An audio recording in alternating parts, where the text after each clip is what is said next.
or four kind of main aspects of it. And last year, you guys, we made kind of some visuals of this. There's Stalin and then the four aspects of what he turned it into right here. You know, we might do something like this when you guys get back, okay? But this is a real good one. Who can tell me what the first thing he did was? Renata? Police terror. What does that mean? He used violence and force to crush all oppositions. Are all what? Oppositions, and the police would like spy on people and not to like focus on what people are doing wrong in criminal acts, but more of government policy. Beautiful. So the police were there to kind of help who in this whole deal? Stalin and the government. Whereas we know that in like a society like ours, it's to help the people, you know. So we created a police state. You'll learn more about that later. Does anybody know the particular name, just by chance, of something of the like the FBI type thing that he created? Does anybody know what it was called in Russia? Do you still hear about kind of today? KGB. The KGB, exactly. Secret police. Okay? Good.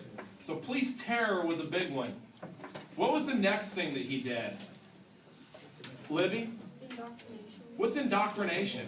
It's like education of the government's central beliefs, and so like molding the beliefs into people's minds through education. Okay, why would they do that?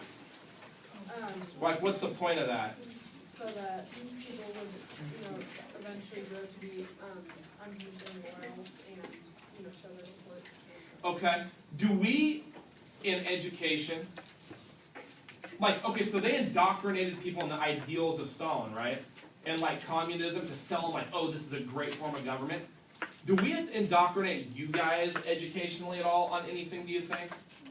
We don't, I don't think we overtly do, but are there some things that we really try to sell upon you guys as young people in education? Can somebody give me an example of that? Yes. And it's good to do your homework. Oh, okay. Okay, but I'm thinking more like government type stuff. Sophie? Well, kind of like do good things in life and don't like become a serial killer. Or Okay. Kind of. But I'm kind of thinking more in government. Aren't there some ideals that we immediately push upon you guys when you first start school? Yes. Democracy.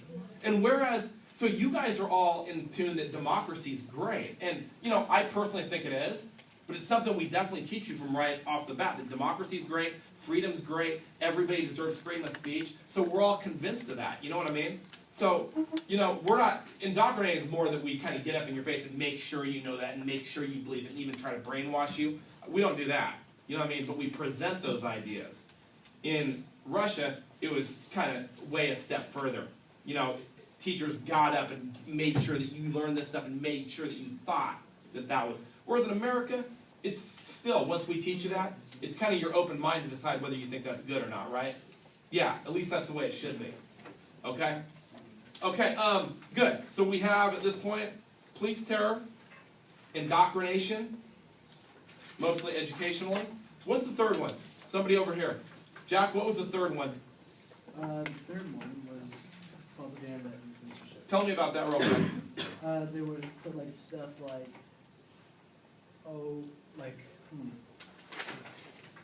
Read something. and like some like control of all mass media. Like, All of mass media. Yeah. Read that one right. We read that sentence right in the middle there. It says, no publication. Read that to me. No publication, film, art, or music is allowed to exist without the permission of the state. Without the permission of the state. That's Is that kind of scary to you? Well, that's one thing in America that obviously we just have freedom of press. That's in our Constitution, right? There, it had to be approved. Yes, you can. And Mao did the same thing in China. And Hitler did. And what's propaganda? Jack, can you tell me what propaganda is? Does it say there? Propaganda, they put stuff up like posters and pictures instigating like, oh, you should go into the wheat field. Like the ad or council. join the factories and stuff. And they also, Check this out right here. Here's a good visual. Propaganda. Stalin. oh, I'm so happy. Who loves, this is an actual picture. Yeah. Who loves Stalin? The kids love Stalin. They're bringing him flowers. And he's like, yeah. Yes. And he's the dad, right? Okay, last but not least, there was one other thing. Propaganda and censorship. We're going to come back to that later. Somebody give me what was the last one. Anne? What was the last thing that he did?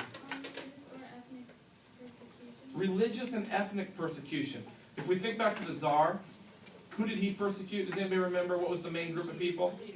The Jewish people, right? Okay. What about, and what did it say there under religious or ethnic persecution? Leaders often create enemies of the state to blame for things that go wrong. Okay. Keep going. Frequently these enemies are members of religious or ethnic groups. Often the groups are easily identified and are subjected to campaigns of terror and violence. And why do you think religious supreme leaders feel threatened by religion? Because people gain their own ideas and it scares them and wants control and everyone can't quit ideas.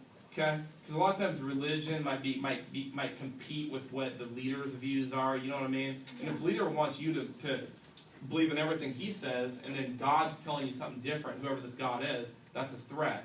So if you look at a lot of these leaders over the years, they didn't like religion. And remember, does anybody remember a guy from the French Revolution that destroyed religion in France?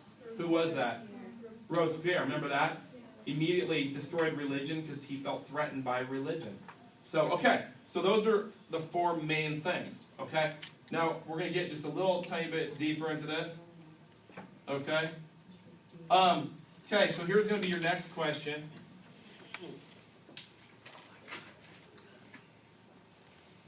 Okay, so we just went over that one. Next, okay, so go to turn to page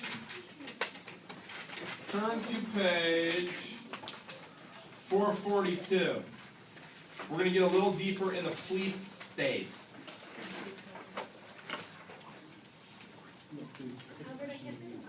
Sorry. Okay, so one of the key aspects that you highlighted above was the creation of a police state. In a police state, so you're writing this note down, in a police state, the police work for the leader and not for the people. Okay? So he tells the police to go out and terrorize people.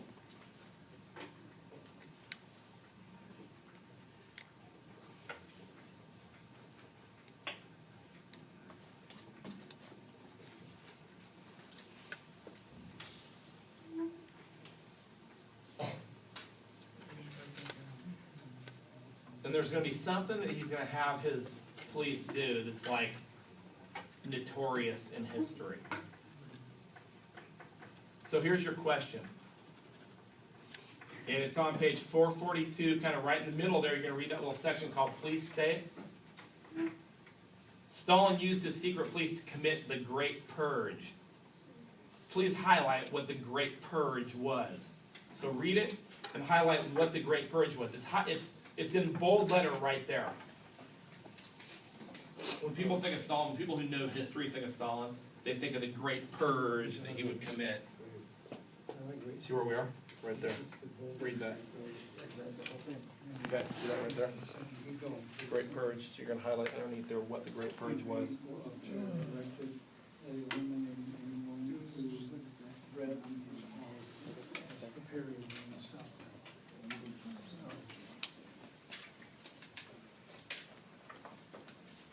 So read it and highlight it as you go, just so you understand what the Great Purge was.